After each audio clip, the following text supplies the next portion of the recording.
नमस्कार. आता आपण आहोत टोपीवाला हायस्कूलच्या बोर्डिंग ग्राउंडवर आणि आता 31 डिसेंबर 2024ला इथे 16 वर्षाखालील मुलांचा जो अंतिम सामना आहे जिल्ह्याचा, तो आता इथे आहे. आणि तो अंतिम सामना सुरू होण्याच्या आधी इथे आपण खेळपट्टी, जी टोपीवाला हायस्कूल बोर्डिंग ग्राउंडची जी आपण टर्फ विकेट आहे, त्या खेळपट्टीचा थोडासा इथे आपण अभ्यास केलेला आहे. आपल्या तज्ज्ञांनी आपल्यासोबत तज्ज्ञ आहेत.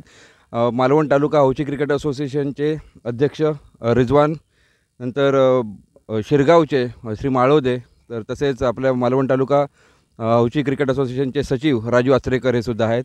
मी प्रथम रिजवान साहेब तुमच्याकडे येतो आहे की आता जी ही खेळपट्टी आहे, आधी मुलांना ही एक संधी होती आणि त्यानंतर ही अशी टर्फ विकेट आहे.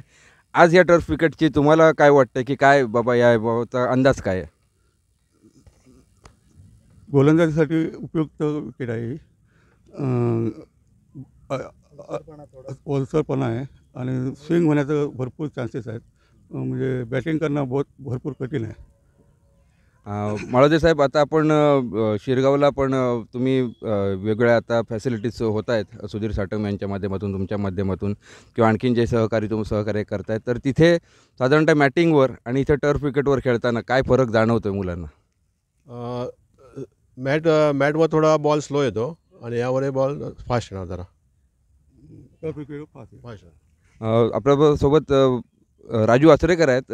राजू आचरेकर, रिजवान शेख, आपण सगळे जाणताच की कशा प्रकारे विविध प्रकारचं क्रिकेट खेळलेलं आहे. राजू साहेब, मी तुमच्याकडे येतो. जी आताची जी खेळपट्टी बघितली आहे, की टेस्ट झालेली आहे, की टेस्ट तुम्ही सुद्धा केली आहे, तर याबद्दल तुम्ही आता काय सांगा? प्रत्यक्ष पाहता आज की टेस्टने आपण ह्या खेळपट्टीची पाहणी केली आणि साधारण मला असं जाणवते की थोडा म्हणजे नरमपणा असा त्या विकेटवर दिसतो आहे, ओलसरपणा आहे. आउटफील्डला पण थोडा ओलसरपणा आहे. त्यामुळे खेळपट्टीची एकंदरीत पाहणी करता बॉलिंगसाठी सहाय्य करणारी अशी खेळपट्टी आज दिसते आहे. त्यामुळे मला वाटतं जे दोन संघ आज खेळणार आहेत, नाणेफेकीचा कौल त्या दोघांसाठी अतिशय महत्त्वाचा आहे. कारण मला वाटतं नाणेफेक जिंकणारा जो संघ असेल तो नक्कीच क्षेत्ररक्षणाची स्वीकारणी इथे करेल. कारण खेळपट्टी ही निश्चितच गोलंदाजाला फायदेशीर ठरेल असा एकंदरीत अंदाज असा दिसतो आहे.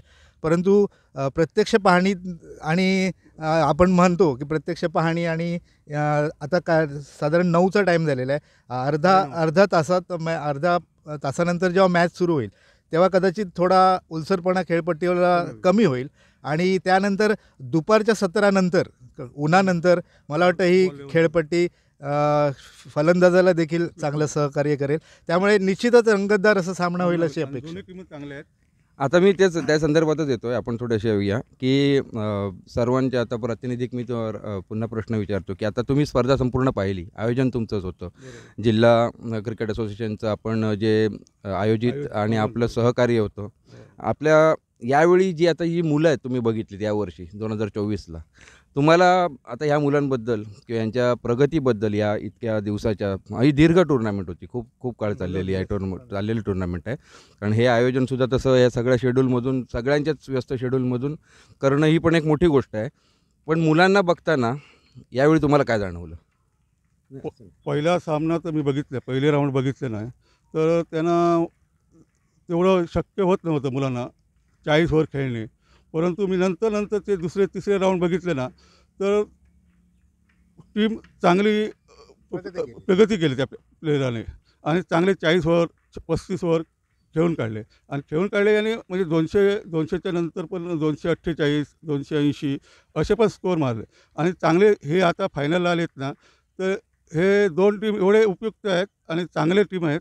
ते जिल्ह्याचे जर टीम काढली आपण अंडर 16ची, तर ह्याच्यातले कमीत कमी 8-9 प्लेयर बसू शकतात दोन्ही टीममधले. आता मी राजू सर तुमच्याकडे येतो की तुम्हाला जेव्हा उद्घाटन होतं आपल्या ह्याचं, तेव्हा उद्घाटक डॉक्टर शिरीष कदम यांनी एक भावना बोलून दाखवलेली होती की, किंवा त्यांचा संकल्पच होता, तुम्हाला सगळ्यांचाच प्रातिनिधिक संकल्प त्यांनी बोलून दाखवला की कोकणची रणजी टीम.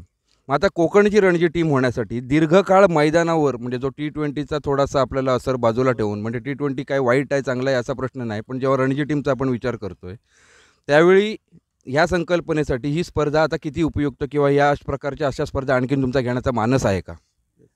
निश्चितच मुळात सांगायचं झालं तर हा जो क्रिकेटचा फॉर्मॅट आहे, म्हणजे T20 म्हणा, 2020 म्हणा, 40 ओव्हर्स म्हणा, आमचा मुळात हाच संकल्प होता की 2020 हे थोडंसं फास्ट क्रिकेट आहे. 40 ओव्हरच्या स्पर्धा आम्ही यासाठीच भरवल्या की एकंदरीत रणजी प्लेयर किंवा रणजीसाठी उपयुक्त खेळाडू निर्माण करण्यासाठी जास्तीत जास्त विकेटवर कसं सेट व्हायचं, जास्तीत जास्त विकेटवर कसं राहायचं, ह्याचं प्राथमिक ज्ञान किंवा याचा सराव या मुलांना जास्तीत जास्त व्हावा, यासाठी या स्पर्धेचा फॉर्मॅट आम्ही 40 ओव्हरचा ठेवला. माझे मित्र रिजवान शेख यांनी जसं सांगितलं की सुरुवातीच्या काही मॅचेसमध्ये मुलांना तेवढासा अनुभव 40 ओव्हर खेळपट्टीवर राहण्याचा नव्हता. परंतु 1-2 सामने झाल्यानंतर त्यांचे कोच असतील किंवा त्यांना बाहेरून मार्गदर्शन करणारे खेळाडू असतील, त्यांनी एकंदरीत त्यांची मानसिकता तयार केली की 40 ओव्हर आपण खेळपट्टीवर राहण्यासाठी आपल्या खेळात काय बदल केले पाहिजेत, आणि त्याचा निश्चितच चांगला परिणाम त्या मुलांवर आम्हाला दिसला. मागचे 1-2 सामने जर बघितले तर ज्या 8 टीम्स इथे सहभागी झालेल्या होत्या त्यातल्या 6-7 टीम तर 40 ओव्हरचा पूर्ण खेळ त्यांनी पूर्ण केला, आणि नुसता खेळ पूर्ण न करता अगदी 40 ओव्हरमध्ये अपेक्षित असा 200+ असा स्कोअर देखील त्यांनी केला. त्यामुळे निश्चितच हे पुढचे जे सामने झाले ते अतिशय रंगतदार झाले. आता तुम्ही जी प्रश्न जो मला केला की आपले डॉक्टर शिरीष कदम यांची जी संकल्पना आहे की जसं कोकण विभागाची एक रणजी टीम आपण तयार करू किंवा कोकण विभागाचा एखादा रणजी संघ जर झाला तर कोकणातल्या आपल्या मुलांना त्याचा निश्चितच फायदा होईल, आणि त्याच दृष्टिकोनातून आम्ही हे स्पर्धेचं आयोजन केलेलं होतं की आपल्या कोकणातल्या होतकरू मुलांना, म्हणजे आता जी अंडर 16 आहेत, मग आतापासून जर त्या मुलांना आपण असं तयार केलं तर निश्चितच अंडर 19 म्हणा किंवा त्या पुढील म्हणा, या त्यांच्या पुढच्या पिढीसाठी किंवा त्यांच्या पुढच्या एज ग्रुपसाठी त्यांना या स्पर्धेचा निश्चितच फायदा होईल. आणि भविष्यात या स्पर्धा आम्ही आयोजित करणारच आहोत. हे आमचं पहिलंच वर्ष आहे. या फॉर्मॅटमध्ये थोडासा बदल पण आम्ही करू इच्छित आहोत. त्याचं एक उदाहरण द्यायचं झालं तर आता प्रत्येक टीममध्ये 15 खेळाडू येतात, त्यातले इन टीम 11 खेळाडू खेळतात. या खेळाडूंसोबत त्यांचे पालक येतात, आणि आम्ही प्रत्येक पालकांना पण विनंती केली होती की चेअरअप करण्यासाठी तुमचं मूल नेमकं कुठल्या ह्याच्यात आहे, कसं आहे ते पाहण्यासाठी पालक यावे. त्यामुळे 1-2 पालकांनी आमच्याकडे अशी त्यांची व्यथा मांडली की आमचे 15 खेळाडू येतात, 11 खेळाडूंना संधी मिळते, 4 खेळाडू आमचे किंवा 3 खेळाडू राखीव बसतात, त्यांना निश्चितच खेळ म्हणजे संधी मिळत नाही. तर पुढच्या वर्षी जो इम्पॅक्ट प्लेअरचा एक फॉर्मॅट आहे, म्हणजे इम्पॅक्ट प्लेअर क्षेत्ररक्षण झाल्यानंतर किंवा पहिली फलंदाजी आल्यानंतर ओरिजिनल फलंदाज असेल तो फलंदाजी करणारच आहे, परंतु गोलंदाजीची जेव्हा वेळ होईल तेव्हा राखीव ह्याच्यातनं जे एखादा गोलंदाज असेल तर तो इम्पॅक्ट प्लेअरमधून त्या संघात सहभागी होऊ शकेल.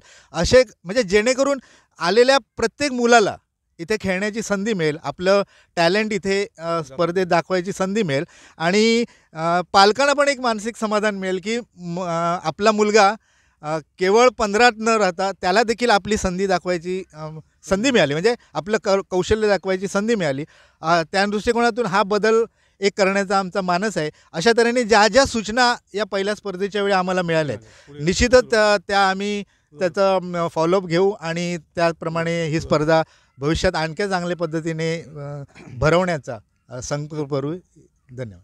तुम्हा सर्वांचे खूप आभार. आणि आता आपण सिंधुदुर्ग जिल्हा हौशी क्रिकेट असोसिएशन यांची जी मालवण तालुक्यानी आणि यांनी अशी संयुक्त विद्यमानच आपण म्हणू शकतो, ही अशी भरवलेली आहे. आयोजन मालवणचं आहे, स्पर्धा जिल्हा हौशी क्रिकेट असोसिएशनची आहे, आणि या स्पर्धेमध्ये संपूर्ण प्रकारे सिंधुदुर्ग जिल्ह्यातील मालवण तालुक्यातील मालवण शहरातील जर आपण बघितलं तर निव्वळ क्रिकेटच्या मध्ये आपलं जीवन व्यतीत केलेली माणसं आहेत तुम्ही सगळी जी आहात. आजही आता आपण पाहू शकतो की इथे आता जे तालुकाध्यक्ष आहेत रिजवान शेख, ते आता नुकतीच आपण तिथे पाहू शकतो की टेनिसची तिथे त्यांची रोजची प्रॅक्टिस असते. त्या प्रॅक्टिसनंतर ते अगदी म्हणजे पावसाळासुद्धा त्याला काही आहे ना, अशा ते आलेले आहेत. आणि आता एक नेक्स्ट लेवल आपण जी म्हणतोय, नेक्स्ट लेवलला मुलांना नेण्यासाठी त्याचा प्रयत्न आहे. त्यासाठी सुद्धा त्यांचे हे आता एक प्रयत्न सुरू आहेत. त्याचसोबत त्यांनी काही बदल, त्याच्यानंतर काही परिवर्तन, आपण जसं म्हणतो की परिवर्तनातूनच आणखीन काही ना काही आपल्याला मिळू शकतं आहे, हा सुद्धा विचार तालुका हौशी क्रिकेट असोसिएशन आणि जिल्हा हौशी क्रिकेट असोसिएशननी केलेला आहे.